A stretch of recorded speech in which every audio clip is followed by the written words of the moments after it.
Fala pessoal, tudo na paz? Irmão Alex aqui para dar continuidade nos estudos bíblicos. Que o Eterno possa estar nos abençoando grandemente. Se por acaso queira receber as mensagens, manda um 861-99119-2421, Irmão Alex, beleza? Nós estamos lendo um livro aqui que é Uma Vida com Propósito. Você não está aqui por acaso. O vídeo de hoje é: você foi criado para se tornar semelhante ao Messias. Nós estamos no 22º dia e esse é o vídeo parte 1, beleza? Vamos lá então. Desde o princípio, o plano do Eterno tem sido fazê-lo à semelhança do seu Filho, Jesus, Yeshua. Esse é o seu destino e é o terceiro propósito para a sua vida. O Eterno anunciou sua intenção na criação. Então disse o Eterno: façamos o homem à nossa imagem, conforme a nossa semelhança. Em toda a criação, somente o homem foi feito à imagem do Eterno. Esse é um grande privilégio que nos honra sobremaneira. Não sabemos tudo o que essa frase abrange, mas conhecemos alguns dos aspectos do que ela inclui. Tal como o Eterno, somos seres espirituais. Nosso espírito é imortal e sobreviverá ao nosso corpo terreno. Somos inteligentes, podemos pensar, ponderar e solucionar problemas. Como o Eterno, nós nos relacionamos, podemos dar e receber amor verdadeiro e somos dotados de consciência moral. Podemos discernir entre o certo e o errado, o que nos torna responsáveis diante do Eterno. A Bíblia diz que todas as pessoas, e não apenas os irmãos, detêm parte da imagem do Eterno. Esse é o motivo pelo qual o assassinato e o aborto são errados.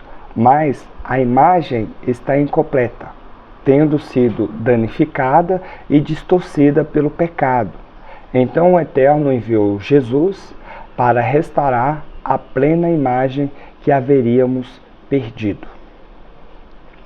Com o que se parece, a plena imagem é semelhança do Eterno. Ela se parece com Jesus Cristo. A Bíblia diz que Jesus é a imagem do Eterno, a imagem do Eterno invisível e a expressão exata do seu ser.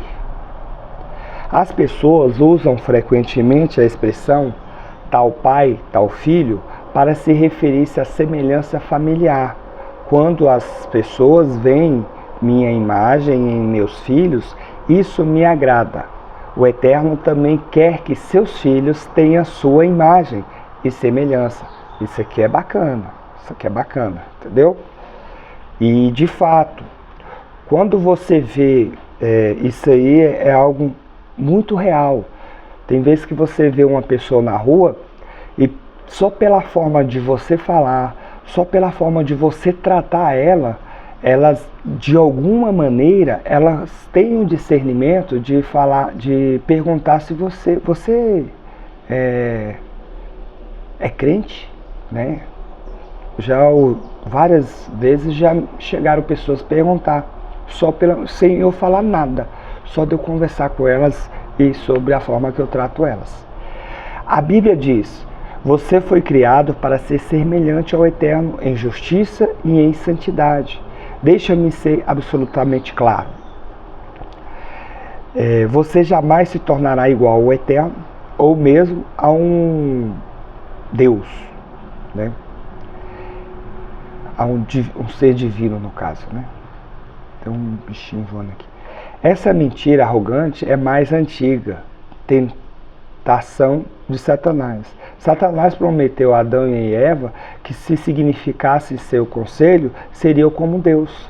Muitas religiões e filosofias da nova era ainda promovem esta velha mentira, que somos divinos ou que,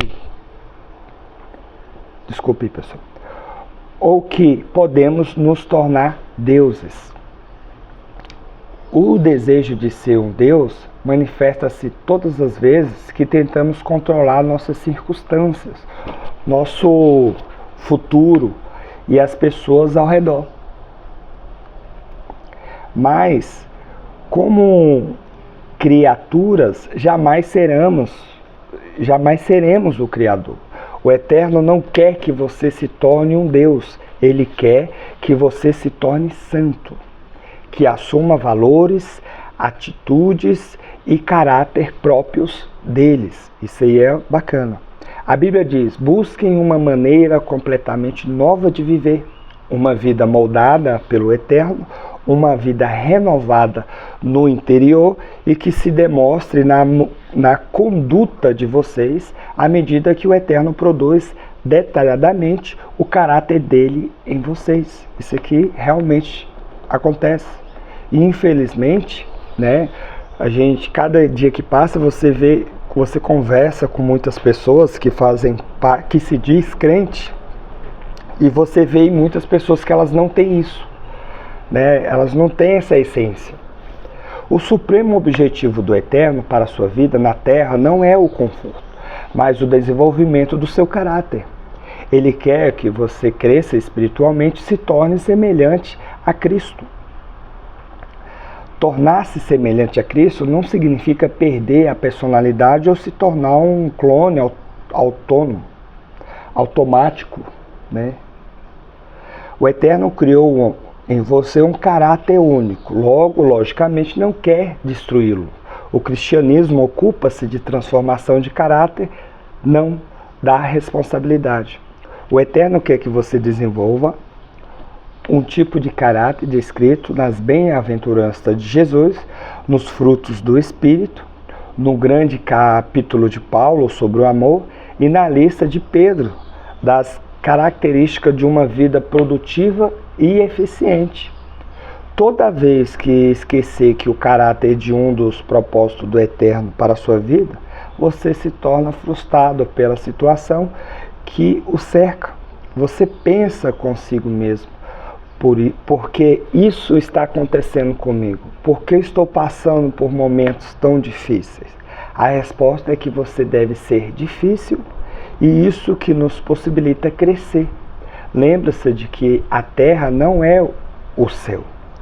Muitos cristãos interpretam erroneamente a promessa de Jesus de vida em abundância, como se fosse saúde perfeita, estilo de vida confortável, felicidade constante, plena, realizações de sonhos e o alívio instantâneo dos problemas, por meio da fé e da oração.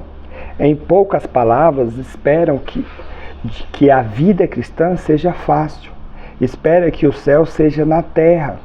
Essa perspectiva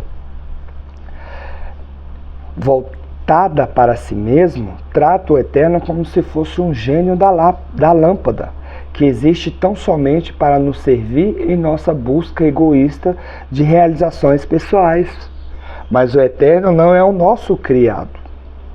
E caso nos deixamos levar pela ideia do que a vida deve ser fácil, ou ficaremos grandemente desapontados, ou viveremos nos recusando e a aceitar a realidade.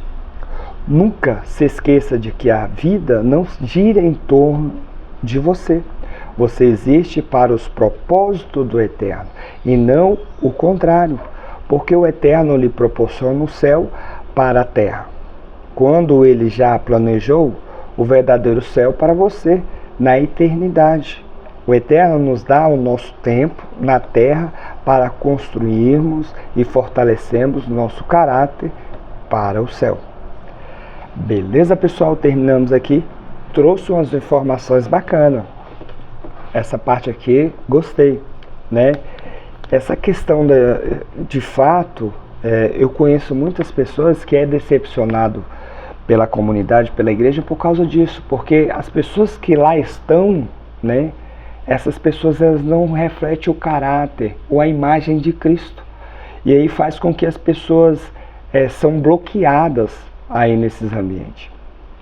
Infelizmente tem alguns locais que são dessa forma. São todas as pessoas? São todos os lugares? Não. Mas existem muitos lugares que infelizmente são dessa forma, né? Principalmente as igrejas mais novas, até algumas mais antigas também, né? Eles criam um mecanismo e acabam bloqueando as pessoas, trazendo doutrinas, ensinamentos.